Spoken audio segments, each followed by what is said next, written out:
Bismillah. Assalamualaikum warahmatullahi wabarakatuh. Innal hamdalillah nahmaduhu wa nasta'inuhu wa nastaghfiruh wa na'udzu billahi min sururi anfusina wa min sayyiati a'malina. May yahdihillahu fala mudilla lahu wa may yudlil fala hadiyalah. Nashhadu an la ilaha illallah wa nashhadu anna Muhammadan abduhu wa rasuluh la nabiyya wa rasula ba'da. Faqad qala ta'ala fil Qur'anil Karim, ya ayyuhalladzina amanu taqullaha haqqa tuqatih wa la tamutunna illa wa antum muslimun. Wa qala nabiyyuna Muhammad sallallahu alaihi wasallam fil hadits asy-syarif, may yuridillahu bihi khairan yufaqihu fid din wa man salaka tariqan yaltamisu fihi ilman sahallahu Allahu bihi tariqan ilal jannah. Bapak Ibu jamaah Masjid Ad-Du'a yang dimuliakan Allah Subhanahu wa taala, puji syukur senantiasa kita haturkan atas kehadirat Allah yang telah memberikan kepada kita nikmat dan hidayahnya, baik itu nikmat iman Islam dan juga nikmat kesehatan, sehingga pada kesempatan malam hari ini Allah masih memudahkan kita untuk bersama-sama melaksanakan sholat maghrib berjamaah di masjid yang kita cintai ini, dan kita lanjutkan dengan bermajlis ta'lim. Sholawat dan salam semoga senantiasa tercurahkan kepada junjungan Nabi besar kita Muhammad sallallahu alaihi wasallam beserta keluarganya, para sahabatnya, para tabi'in, tabi'ut tabi'in, dan seluruh pengikutnya yang senantiasa mengikuti jejak dan risalah beliau sampai yaumul qiyamah. Bapak Ibu yang dimuliakan Allah Subhanahu wa taala, untuk mendapatkan barokah dari Allah Subhanahu wa taala, mari kita buka majelis ta'lim kita dengan membaca basmalah. Bismillahirrahmanirrahim. Baik, Bapak Ibu yang dimuliakan Allah, kita akan melanjutkan kajian kita, yaitu dengan tema azab bagi orang-orang yang melakukan perzinaan atau azab pezina. Pada kesempatan yang lalu kita telah membahas sebagian dari tema ini dan masih ada materi yang perlu kita selesaikan. Kemarin sudah kita bahas bahwasanya azab bagi pezina ada dua. Yang pertama, azab yang akan Allah Subhanahu wa taala turunkan di dunia, dan yang kedua, azab yang akan didapatkan di akhirat nanti. Kemudian azab yang akan Allah Subhanahu wa taala berikan di dunia bagi orang-orang yang melakukan perzinaan dibagi menjadi dua. Yang pertama, hukuman yang akan Allah Subhanahu wa taala berikan bagi orang-orang yang melakukan perzinaan dan kondisinya statusnya masih bujang atau gadis yang belum pernah menikah. Dan ini sudah kita bahas, dan pada kesempatan malam hari ini kita akan membahas hukuman bagi orang yang melakukan perzinaan berdasarkan Al-Quran dan Sunnah, ya, yang akan diberikan bagi orang-orang yang pernah menikah, ya, baik itu laki-laki maupun perempuan. Bapak Ibu yang dimuliakan Allah Subhanahu wa taala, tentunya penting bagi kita untuk membahas tema ini. Kenapa? Karena Allah Subhanahu wa taala memiliki hudud, ya, memiliki batasan-batasan, dan segala sesuatu yang dilarang di dalam syariat Islam pasti ya mengandung kemaslahatan, dan segala sesuatu yang diperintahkan di dalam syariat Islam juga mengandung kemaslahatan. Salah satu hal yang diharamkan oleh Allah Subhanahu wa taala adalah perzinaan ini, Bapak Ibu yang dimuliakan Allah Subhanahu wa taala. Dan kita melihat hari ini, Masya Allah, ya, perzinaan semakin marak, ya. Perzinaan ini semakin marak, ya, dan ini merupakan ciri-ciri, ya, bahwasanya kita berada di akhir zaman. Kata baginda Muhammad sallallahu alaihi wasallam, di antara tanda dekatnya hari kiamat adalah wadhahara zina, ya, maraknya perzinaan atau merajalelanya perzinaan. Bapak Ibu yang dimuliakan Allah Subhanahu wa taala, patut untuk kita tadabburi ayat-ayat dan hadis-hadis yang berbicara tentang perzinaan ini. Ya, apa hukuman yang akan Allah Subhanahu wa taala berikan kepada pelaku zina ini, sehingga kita ya betul-betul menjauhkan diri kita dari perbuatan zina yang diharamkan oleh Allah Subhanahu wa taala. Hukuman bagi pelaku zina jika statusnya duda atau janda yang sudah menikah.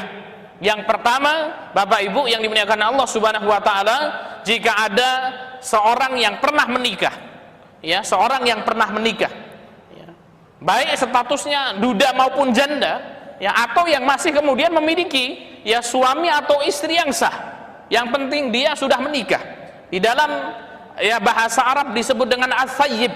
Sayyib ini adalah orang yang pernah menikah kemudian melakukan perzinaan, maka hukuman bagi orang-orang tersebut yang pertama adalah dicambuk 100 kali, kemudian dirajam. Bapak Ibu yang dimuliakan Allah Subhanahu wa taala, saya akan bacakan hadisnya. Hadisnya diriwayatkan oleh Imam Muslim dan ini merupakan hadis yang sahih. Baginda Muhammad sallallahu alaihi wasallam bersabda, "Wasayyibu bisayyib jaldu mi'atin," kata baginda Muhammad sallallahu alaihi wasallam. Wasayyib bisayyib, seorang laki-laki yang pernah menikah berzina, atau seorang perempuan yang pernah menikah berzina, maka hukumannya yang pertama adalah jaldu mi'atin, dia harus dicambuk sebanyak 100 kali, warrajmu, dan yang kedua setelah dicambuk 100 kali, maka di dalam syariat Islam hukuman berikutnya adalah rajam.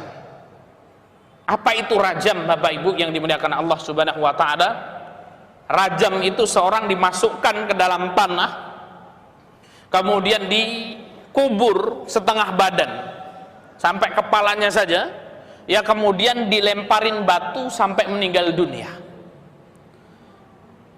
Dan batunya pun ada aturannya, tidak boleh batu yang besar, akan tapi batu yang kecil yang kemudian ya diletakkan di tanah lapang, kemudian dilempari batu sampai meninggal dunia. Ini hadis riwayat Muslim. Inilah Bapak Ibu yang dimuliakan Allah Subhanahu wa taala hukuman bagi seorang yang telah menikah, baik laki-laki maupun perempuan, ketika melakukan perzinaan di dalam syariat Islam. Sungguh berat, sungguh mengerikan Bapak Ibu yang dimuliakan Allah Subhanahu wa taala. Yang pertama adalah dicambuk dia sebanyak 100 kali, kemudian dirajam. Hukuman rajam ini Bapak Ibu yang dimuliakan Allah Subhanahu wa taala dulu ada di dalam Quran.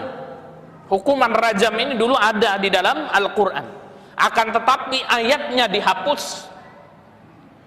Ayatnya dihapus, mansukh ayatnya, akan tapi hukumnya masih bakok, hukumnya masih ada. Bapak Ibu yang dimuliakan Allah Subhanahu wa taala, ada 4 kasus rajam di zaman Rasul sallallahu alaihi wasallam. Mungkin orang akan berkata seperti ini, oh, di dalam syariat Islam itu ada hukuman rajam. Wah, ini sadis sekali kan gitu ya. Ini kejam sekali, orang mengatakan seperti itu. Akan tapi akan kita bahas Bapak Ibu yang dimuliakan Allah Subhanahu wa taala, asbabul wurud, hadis-hadis tentang rajam ini. Rajam ini di zaman Rasul sallallahu alaihi wasallam terjadi 4 kali Bapak Ibu yang dimuliakan Allah Subhanahu wa taala. Ada 4 kasus praktek rajam yang melibatkan 6 orang pada masa Nabi sallallahu alaihi wasallam. Dan kalau kita lihat Bapak Ibu yang dimuliakan Allah Subhanahu wa taala, asbabul wurudnya, semua yang dihukum rajam tersebut atas inisiatif orang pelaku zina itu sendiri. Karena kaidah asalnya di dalam syariat Islam, hukum rajam itu ada. Akan tetapi syariat Islam tidak menginginkan umatnya itu dirajam. Ya. Saya ulangi lagi Bapak Ibu yang dimuliakan Allah Subhanahu wa taala, hukum rajam itu ada dalam syariat Islam, akan tetapi ya syariat Islam ya tidak menginginkan dan melindungi bagaimana caranya agar kemudian umatnya ini ya tidak terkena hukum rajam ini. Hal ini bisa kita ketahui dengan asbabul wurud. Ada 4 kasus ya terkait dengan rajam di zaman Rasul Shallallahu Alaihi Wasallam, dan ini semuanya adalah inisiatif pelaku zina itu sendiri. Yang pertama adalah kasus yang menimpa 2 orang Yahudi. Jadi suatu hari ada 2 orang Yahudi di Madinah. Ketika itu orang Yahudi tersebut melakukan perzinaan. Laki dan perempuan berzina, sudah menikah. Kemudian datang orang Yahudi tersebut menghadap Rasul Shallallahu Alaihi Wasallam, di mana Rasul Shallallahu Alaihi Wasallam ketika itu merupakan presiden yang ada di Madinah ketika itu.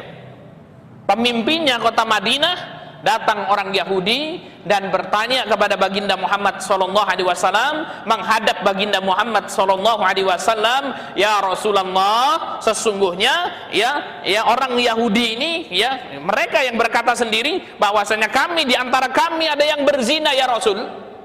Kemudian orang Yahudi tersebut meminta kepada Rasul, "Ya Rasulullah, berikanlah hukuman yang sesuai dengan kitab Taurat." Ya. Berilah hukuman sesuai dengan kitab Taurat. Kenapa? Karena ketika itu ya orang Yahudi ya sampai sekarang ya punya kitab yang namanya Taurat. Kitabnya adalah Taurat, dan mereka menginginkan untuk dihukumi ya dalam kasus ini dengan apa? Dengan kitab Taurat itu. Dan Rasul Shallallahu Alaihi Wasallam, Bapak Ibu yang dimuliakan Allah Subhanahu Wa Taala, beliau seorang nabi, di mana Taurat, Injil itu merupakan kitab-kitab samawi dari Allah Subhanahu Wa Taala, dan Rasul Shallallahu Alaihi Wasallam tahu betul isi kitab Taurat itu seperti apa. Dan ternyata Bapak Ibu yang dimuliakan Allah Subhanahu Wa Taala, di dalam kitab Taurat, kitabnya orang-orang Yahudi itu, orang yang melakukan perzinaan ketika sudah menikah maka hukumannya adalah dirajam.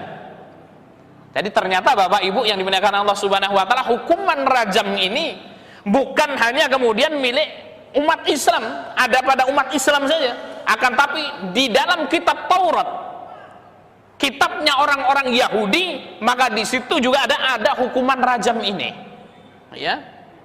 Akan tetapi oleh orang-orang Yahudi dihapus, Bapak Ibu yang dimuliakan Allah Subhanahu Wa Taala. Ya ditutup-tutupi seolah-olah hukuman ini tidak ada di dalam kitab mereka. Maka kemudian agama Islam datang, ya. Jadi kalau orang Yahudi itu ya dalam Taurat itu ayat rajamnya ada tapi dihapus oleh mereka. Dan mereka bertanya, maka Rasul menyebutkan tentang kebenaran Taurat yang benar, ya maka hukumannya adalah rajam. Islam datang, Bapak Ibu yang dimuliakan Allah Subhanahu Wa Taala, ada ayat rajam di dalam Al-Quran, dihapus ayatnya, hukumnya masih ada. Maka kemudian setelah itu Bapak Ibu yang dimuliakan Allah Subhanahu Wa Taala, hukum tersebut tidak dihapus di dalam syariat Islam. Ini perbedaan kita dengan orang-orang Yahudi. Orang Yahudi ayatnya saja dihapus sama mereka. Kaum muslimin ayatnya dihapus oleh Allah Subhanahu Wa Taala, akan tetapi masih kemudian hukum tersebut diyakini oleh orang-orang muslim. Ya. Maka ini sebagai bentuk ya sami'na wa ata'na kita kepada Allah Subhanahu Wa Taala. Maka datang orang Yahudi tersebut, "Ya Rasulullah," mereka minta pengadilan, maka kemudian ya terjadilah hukuman rajam ini sesuai dengan kitab mereka, yaitu kitab Taurat. Jadi memang datang pelakunya.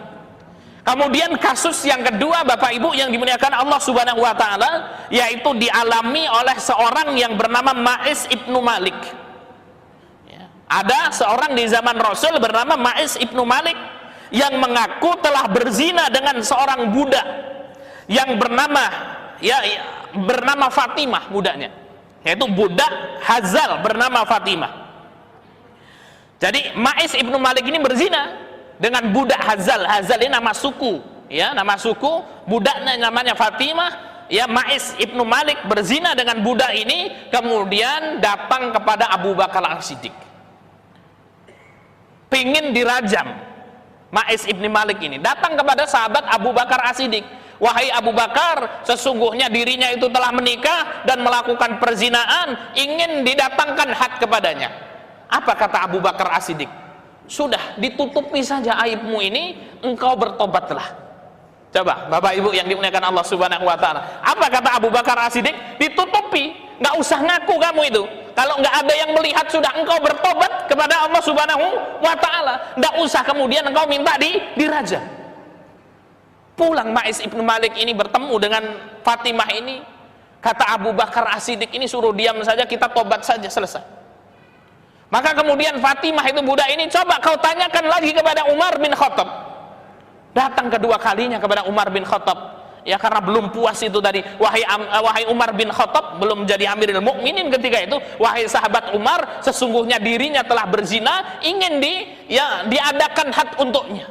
Apa kata Umar bin Khattab radhiyallahu anhu? Sudah, engkau bertobat saja kepada Allah, tutupi aibmu itu. Tidak puas, Ma'is ibnu Malik ini datang kepada baginda Muhammad SAW. Kemudian Rasul sudah tahu kalau Ma'is ibnu Malik ini ingin melaporkan bahwasanya dirinya itu berzina, ingin kemudian didatangkan hukuman rojam ini. Maka kemudian Ma'is ibnu Malik berkata kepada Rasul SAW, ya Rasulullah, sungguhnya dirinya telah berzina. Dipalingkan muka Rasul SAW, Rasulullah memalingkan mukanya.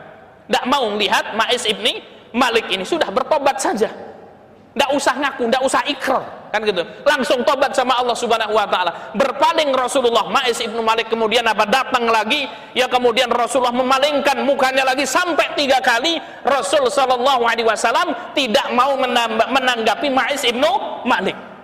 Sampai kemudian Ma'is ibni Malik, Bapak Ibu yang dimuliakan Allah Subhanahu wa taala, bersaksi 4 kali di hadapan Rasul sallallahu alaihi wasallam. Lalu apa yang dikatakan oleh Rasul sallallahu alaihi wasallam? Beliau mengatakan setelah bersaksi 4 kali, Rasul bertanya lagi, "Wahai Ma'is, apakah engkau gila?"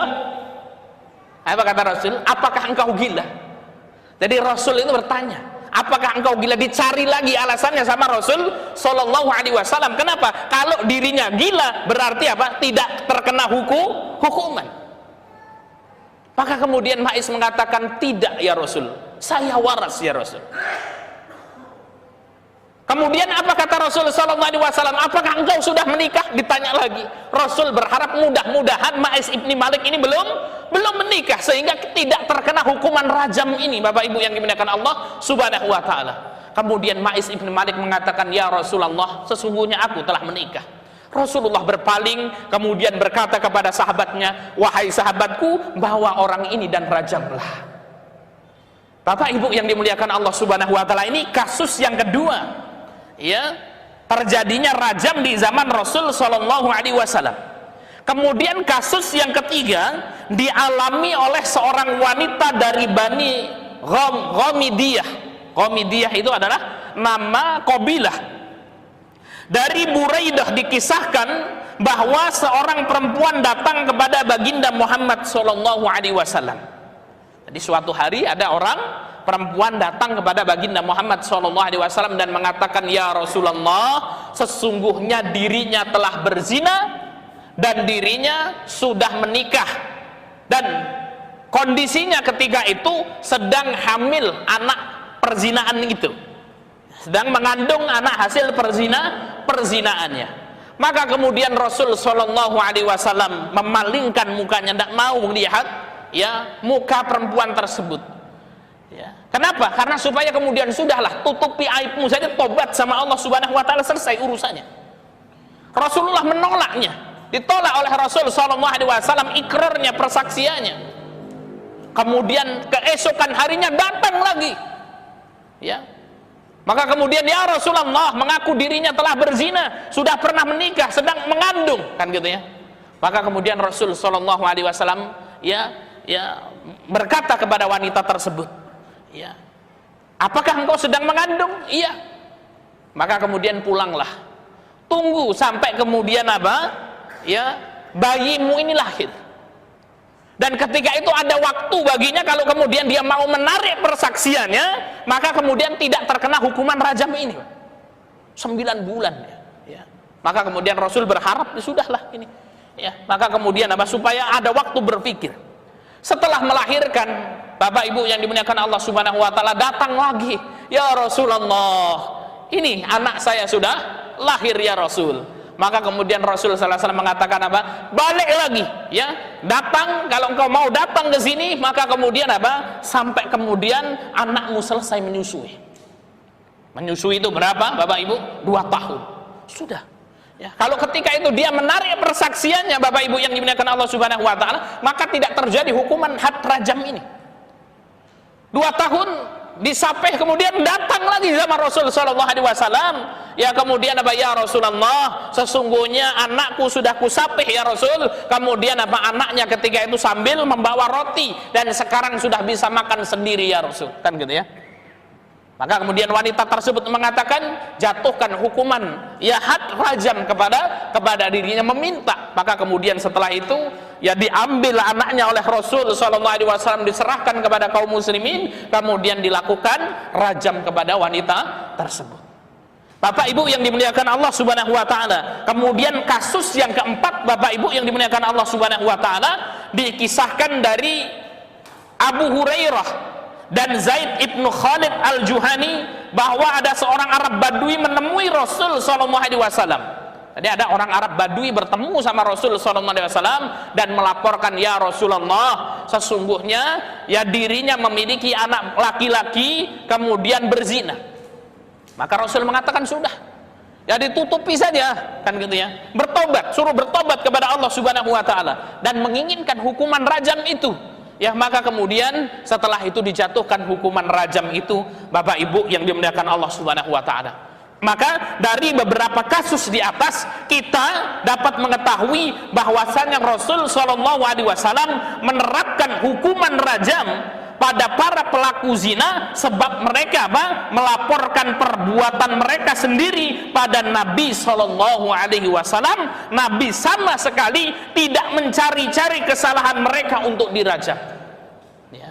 Maka dari sini Bapak Ibu yang dimuliakan Allah Subhanahu wa taala, Ustaz, apakah hukuman rajam dalam syariat Islam itu ada? Benar. Hukuman rajam dalam syariat Islam itu ada, akan tetapi hukum asalnya adalah bertobat kepada Allah Subhanahu wa taala. Bagaimana sebisa mungkin kemudian apa? Hukuman rajam itu tidak terjadi. Ditutup aibnya, kemudian bertobat kepada Allah Subhanahu wa taala, bukan malah mencari, Pak, kan gitu ya. Tidak boleh kemudian mencari kan gitu, disisir kan gitu ya. Ya, maka kemudian apa? Islam ini tidak menghendaki seperti itu. Oleh karena itu ketika ada orang yang menuduh seseorang berzina, maka apa? Harus mendatangkan 4 orang saksi, dan itu, Pak, ya apa namanya, aturannya ketat sekali. Dan ketika kemudian tidak mendatangkan 4 orang saksi, dan kemudian 4 orang saksi itu harus melihat dengan jelas perzinaan itu, disebutkan dalam hadis itu seperti kemudian apa? Ya seperti ember itu yang kemudian apa? Jatuh ke dalam sumur, kan gitu ya. Betul-betul jelas. Ya, dan dilihat dengan mata kepala langsung, tidak berlaku rekaman dan lain sebagainya, tidak berlaku, Pak. Ya. Maka kemudian syariat Islam ini kemudian apa? Menjaga betul. Maka hukum ketika seorang berzina, maka kemudian dia bertobat kepada Allah Subhanahu wa taala. Bapak Ibu yang dimuliakan Allah Subhanahu wa taala, ya inilah hukuman rajam di dalam syariat Islam berdasarkan Al-Qur'an dan hadis. Ya, oleh karena itu bagi saudara-saudari naudzubillahi min dzalik yang terjerumus kepada perbuatan zina ini, maka segera bertobat. Segera bertobat kepada Allah Subhanahu wa taala. Ya, tidak perlu kemudian datang kemudian minta dirajam, tidak perlu. Bertobatlah kepada Allah Subhanahu wa taala. Ya, minta ampun kepada Allah Subhanahu wa taala. Sesungguhnya ampunan Allah Subhanahu wa taala itu luas, Bapak Ibu yang dimuliakan Allah Subhanahu wa taala. Ini ya hukuman ya bagi orang yang melakukan perzinaan ketika sudah menikah, maka dicambuk 100 kali kemudian dirajam di dalam syariat Islam. Bapak Ibu yang dimuliakan Allah Subhanahu wa taala. Kemudian kita masuk kepada hukuman pezina di akhirat. Selesai hukuman di dunia, kemudian apa? Hukuman pelaku zina di akhirat. Yang pertama, Bapak Ibu yang dimuliakan Allah Subhanahu wa taala, orang-orang yang melakukan perzinaan ya tidak akan dilihat, tidak akan diajak bicara, dan tidak akan disucikan oleh Allah Subhanahu wa taala, kemudian akan dihukum dengan azab yang pedih. Na'udzubillahi min dzalik. Ada sebuah hadis yang diriwayatkan oleh Muslim baginda Muhammad sallallahu alaihi wasallam bersabda, salasatun la yukallimuhumullahu yaumal qiyamah. Ada 3 golongan, ada 3 orang, la yukallimuhumullahu yaumal qiyamah, yang tidak akan diajak bicara oleh Allah Subhanahu wa taala pada hari kiamat kelak. Yang pertama, Allah tidak akan mengajak bicara orang tersebut. Wala yuzakkihim, kemudian Allah tidak akan mensucikan orang tersebut. Artinya kemudian apa? Orang tersebut akan mendapatkan ancaman api neraka, Bapak Ibu yang dimuliakan Allah Subhanahu wa taala. Wala yangduru ilaihim, Allah Subhanahu wa taala tidak sudi untuk melihatnya. Tidak diajak bicara oleh Allah, tidak disucikan oleh Allah, tidak dilihat oleh Allah Subhanahu wa taala. Walahum adzabun alim, dan orang tersebut kelak pada hari kiamat mendapatkan azab yang pedih. Siapa itu? Yang pertama adalah syaikhuz zanin, orang yang sudah menikah kemudian berzina. Syaikhuz zanin adalah orang yang sudah menikah kemudian berzina. Maka pada hari kiamat kelak Allah Subhanahu wa taala tidak melihatnya. Padahal ketika itu Bapak Ibu yang dimuliakan Allah Subhanahu wa taala, kita mengharap perhatian Allah Subhanahu wa taala. Akan tetapi pada hari kiamat, orang-orang yang melakukan perzinaan di dunia, Allah Subhanahu wa taala tidak melihat orang tersebut. Wala yuzakkihim, Allah tidak mensucikannya. Wala yangduru ilaihim, Allah Subhanahu wa taala tidak memandangnya. Walahum adzabun alim, dan Allah Subhanahu wa taala persiapkan dengan azab yang pedih. Kemudian yang kedua, wa malakun kadzabun, raja atau pemimpin kadzab yang sering berbohong, ya. Jadi pemimpin yang sering berbohong, ya. Maka kemudian kita hati-hati Bapak Ibu yang dimuliakan Allah Subhanahu wa taala, ya. Kita harus jeli di sini. Contoh, di tempat kita ada seorang pemimpin yang mau mencalonkan diri memiliki program-program misalnya. Oh, programnya 1 2 3 4 5 6 7 8 9 10 kan gitu ya. Kemudian programnya belum terrealisasikan, maka kemudian banyak sekali ya kemudian orang-orang yang mencacinya. Wah, ini kadzab, ini pembohong, mana program-programnya, kan gitu ya. Kok tidak dilaksanakan? Beda Bapak Ibu yang dimuliakan Allah Subhanahu wa taala, program yang tidak dilaksanakan dengan program yang belum terlaksanakan, ya. Maka ketika seorang mau mencalonkan diri menjadi pemimpin, maka kemudian apa? Yang diunggulkan adalah programnya. Dan membuat program kebaikan itu merupakan sesuatu yang disyariatkan di dalam Islam. Apa saja ini program-programnya? Masya Allah, programnya 1, 2, 3, 4, 5. Ketika kemudian dia menjadi seorang pemimpin, ya kemudian dia bekerja susah payah untuk menjalankan program tersebut, ternyata programnya belum terlaksanakan semuanya. Dan sudah ada usaha untuk melaksanakan tersebut. Manusia kan bisa berencana saja, akan tetapi kemudian Allah yang menentukan. Yang penting berencana. Ya, ketika membuat program kebaikan, selama itu baik, maka harus kita dukung program tersebut. Kemudian berusaha semaksimal mungkin pemimpin tersebut untuk mengupayakan supaya program tersebut yang bisa kemudian disukseskan. Ternyata qadarullah sudah berusaha semaksimal mungkin, ya banyak program-program yang belum jalan, maka tidak dikatakan bahwasanya oh ini pemimpin ini yang mengingkari janji kadzab. Bukan Bapak Ibu yang dimuliakan Allah. Maka hati-hati kita, ya, apalagi ketika bermuamalah dengan pemimpin, maka kemudian kita sebagai seorang muslim mendoakan ketika ada program-program yang baik, maka wajib bagi seorang mukmin kemudian untuk mensukseskan program tersebut. Selama kemudian tidak keluar dari syariat, kemudian bermanfaat bagi masyarakat banyak. Kemudian orang ketiga Bapak Ibu yang dimuliakan Allah Subhanahu wa taala, yang tidak akan dilihat oleh Allah Subhanahu wa taala pada hari kiamat, tidak dilihat, tidak dipandang, tidak disucikan, adalah wa'ilun mustakbir, orang miskin yang sombong Bapak Ibu, ya. Apa tadi? Orang miskin sombong, udah kere sombong pula ini apanya yang mau disombongkan kan itu ya. Ya kalau ada orang kaya sombong, ya yaitu lumrah atau tidak lumrah sebenarnya dalam syariat kita, karena segala sesuatu itu milik Allah kan. Walillahi ma fis samawati wa ma fil ard, Sesungguhnya segalanya milik Allah yang ada di langit dan ada di bumi. Semuanya hanya titipan Allah Subhanahu wa taala. Orang kaya saja, sombong saja itu tidak lumrah. Karena itu hanya titipan Allah Subhanahu wa taala. Ini ada orang miskin, tidak punya apa-apa tapi sombongnya minta ampun ini, ya. Maka inilah Bapak Ibu yang dimuliakan Allah Subhanahu wa taala, ini wa'ailun mustakbir ini merupakan salah satu manusia yang paling celaka di dunia, Bapak Ibu. Ya, manusia paling celaka itu apa? Yang miskin dia hidupnya kan gitu ya, sombong pula mati masuk neraka ini orang ini kan gitu ya. Ini sudah parah betul ini. Ya, sudah susah di dunia gitu ya, kemudian sombong pula kan gitu ya, mati kemudian masih diazab oleh Allah Subhanahu wa taala. Maka na'udzubillahi min dzalik. Ya, karena sifat sombong inilah Bapak Ibu yang dimuliakan Allah Subhanahu wa taala, kita harus menghindari sifat sombong ini. Ya, dan kesombongan ini rentan Bapak Ibu yang dimuliakan Allah Subhanahu wa taala. Merasuki tiga hal, ya tiga orang kan gitu ya. Ya, orang sombong ini kebanyakan tiga ini kan ya. Maka yang ini langka betul ini. Jarang-jarang ini wa'ailun mustakbir ini. Orang miskin sombong ini jarang-jarang kan gitu ya. Ya, orang kaya saja sombong itu hukumannya luar biasa kan gitu ya. Korun itu kaya, sombongnya minta ampun, hukumannya seperti itu Bapak Ibu yang dimuliakan Allah. Dan ada yang disombongkan kan gitu. Nah, ini orang fuqara wal masakin kan gitu ya, tidak punya apa-apa, sombong pula kan gitu ya. Apanya yang kemudian disombongkan? Ya, karena sesungguhnya kesombongan itu ya mutakabbir itu adalah sifat Allah Subhanahu wa taala. Allah yang berhak untuk sombong.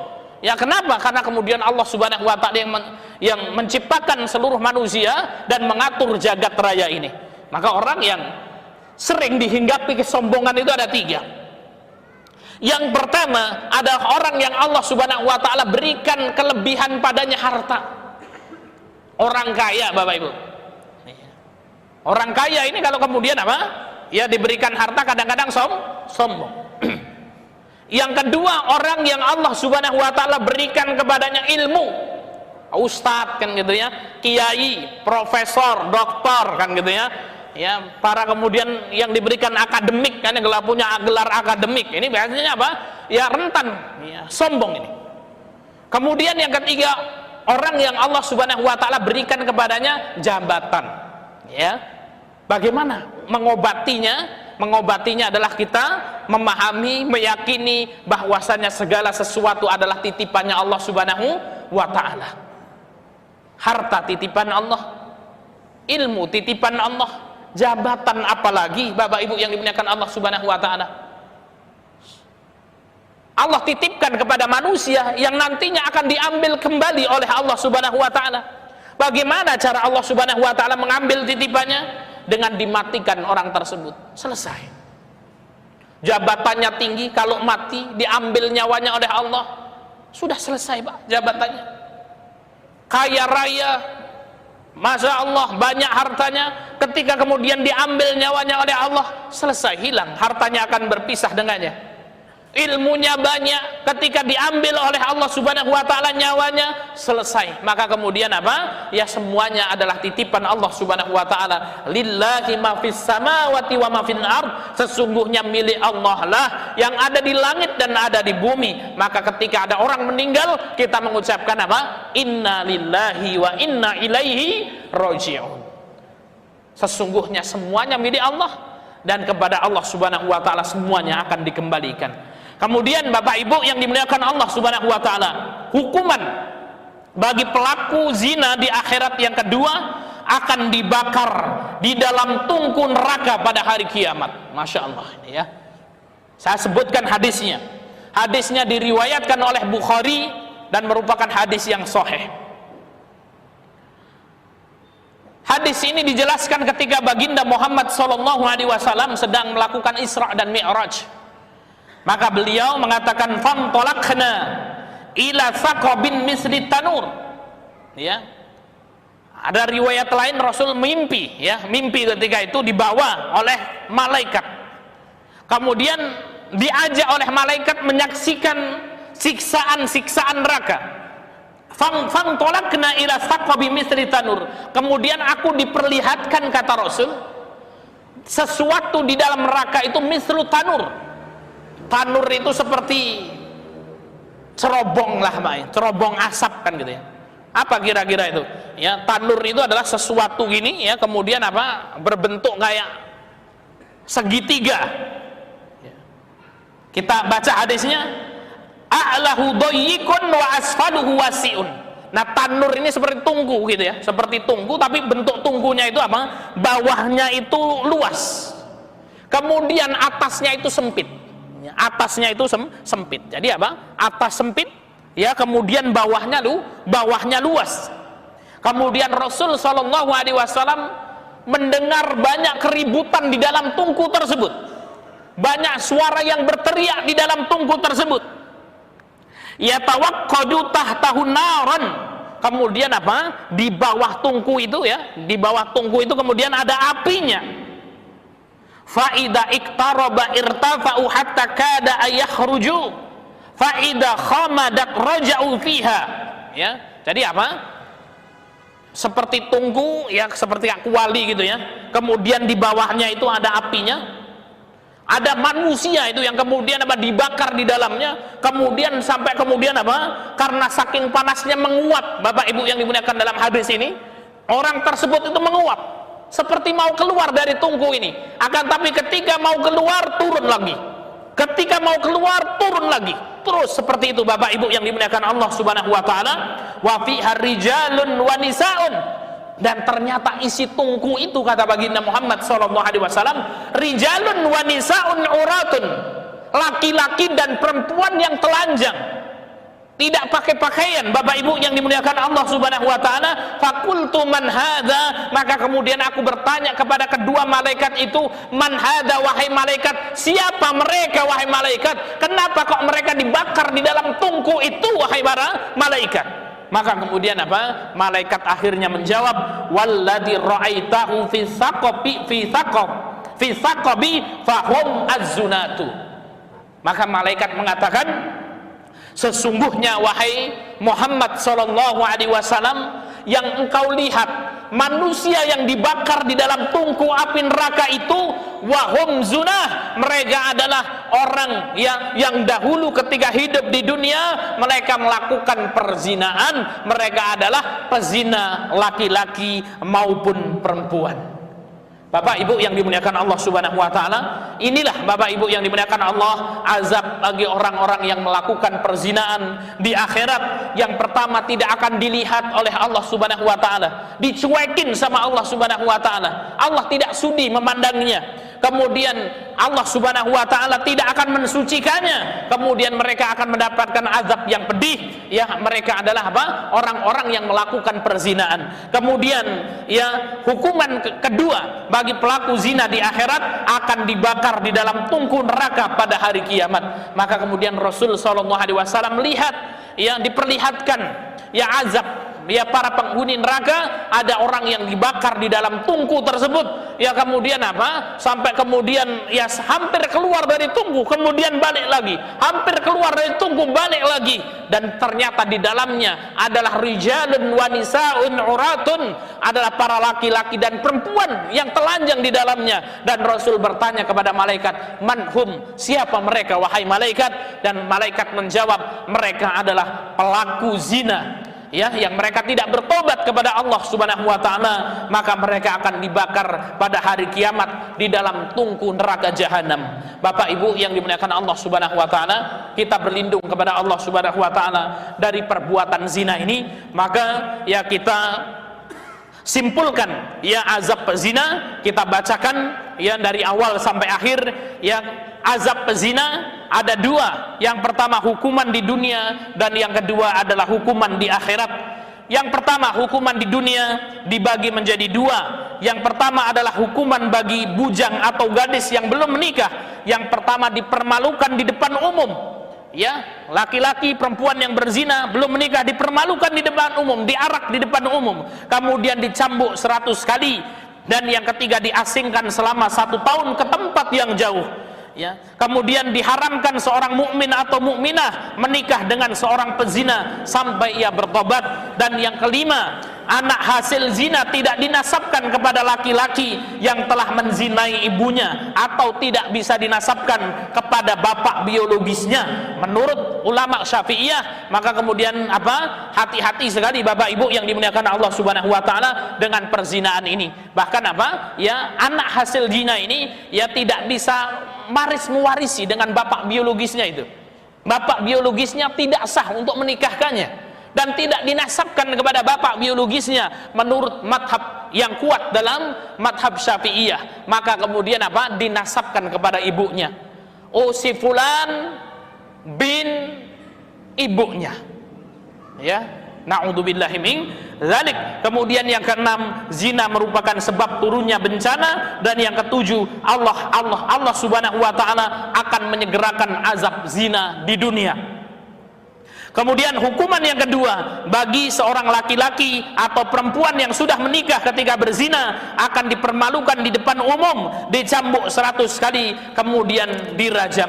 Dan hukuman zina di akhirat, Bapak Ibu yang dimuliakan Allah Subhanahu wa taala, yang pertama, ya pelaku zina tidak akan dilihat, tidak akan diajak bicara, tidak akan disucikan oleh Allah Subhanahu wa taala, kemudian akan dihukum dengan azab yang pedih. Dan yang kedua, akan dibakar di dalam tungku neraka jahanam pada hari kiamat. Demikianlah Bapak Ibu yang dimuliakan Allah Subhanahu wa taala, azab bagi orang-orang yang melakukan perzinaan. Kita berdoa kepada Allah Subhanahu wa taala agar kita dijauhkan dari perbuatan zina yang sangat kemudian mengerikan hukumannya ya di dalam syariat Islam. Oleh karena itu Bapak Ibu yang dimuliakan Allah Subhanahu wa taala, mudah-mudahan tema ini menjadi tadkirah bagi kita semuanya, yang melihat hari ini maraknya perzinaan yang sudah merajalela, dan ini merupakan ya tanda bahwasanya kita berada di akhir zaman. Kita berlindung kepada Allah Subhanahu wa taala, mudah-mudahan kita dihindarkan dari perbuatan zina ini, bahkan anak keturunan kita ya dihindarkan dari perbuatan zina yang diharamkan oleh Allah Subhanahu wa taala. Kita tutup